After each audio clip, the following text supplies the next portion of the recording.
Raawwii hojii gamaaggamuun karoora hojiitti aanuu fi galtee guddaadha jedhame. Waajjira bulchiinsa mootummaa naannoo Oromiyaa irraa duubdeebii hordoffii hojii kurmaana lammaffaa bakka hooggansi olaanaan magaalichaa jirutti kenne.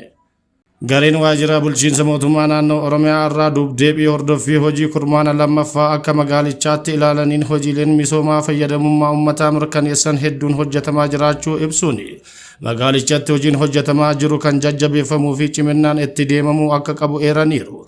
Duubdeebii kana irratti kantiibaan magaalaa Shaashamannee obbo Adaanaa Takla Goorgis Jaldoo duubdeebii hordoffii hojii taasifameen cimannaalee fi hanqinnaalee turan adda baasuun galtee hojiitti aanu taasisuun raawwii caalmaaf hojjechuu akka qaban qooda fudhattootaaf kallattii hojii itti aanu kaayaniiru. Koreen fooyya'insa sirna raawwii hojii kurmaana lammaffaa gamaaggame.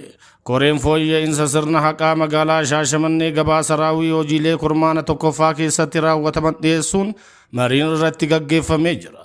Xiinxala kana keessatti hojiileen hojjetamaa turaniin olaantummaa seeraa mirkaneessuu alseerummaa kallattii garaagaraatiin mul'atu toora isaatti deebi'uu akka qabuu fi hubannoo seeraa uummataa cimsuu irratti hojiin hojjetamaa turan cimee itti fufuu akka qabu marii kana keessatti ka'ee jira.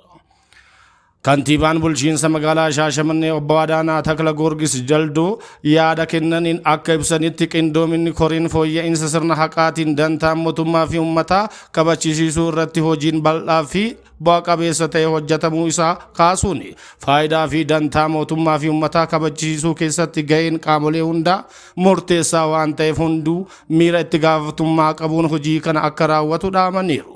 Qindoominni cimaan koree kana jidduu uumamuun raawwii sirna haqaa kenna fooyyessuu dantaa uummatas ta'e mootummaa kabachiisuu fi alseerummaa mul'atu maqsuun tajaajila haqa qabeessa akka kennamuuf shoorri isaa guddaa ta'uu kan kaasan kantiibaan bulchiinsa magaalaa Shaashamannee obbo Adaanaa Takla Goorgis Jaldoo seeraan aalummaa naannawa lafaa sochiiwwan daldalaa fi kanneen kana fakkaatan keessatti dagaagan hambisuu keessatti hojiileen kurmaana lamaan kana keessatti hojjetaman fooyyee qabaatanis dhimmoonni xiyyeeffannoo barbaadan ammoo cheekliistii kurmaana itti aanuu keessatti addaan baane taa'uu irratti hojjetamuu akka qabu kallattii raawwii hojii kennuun saganticha goolabaniiru.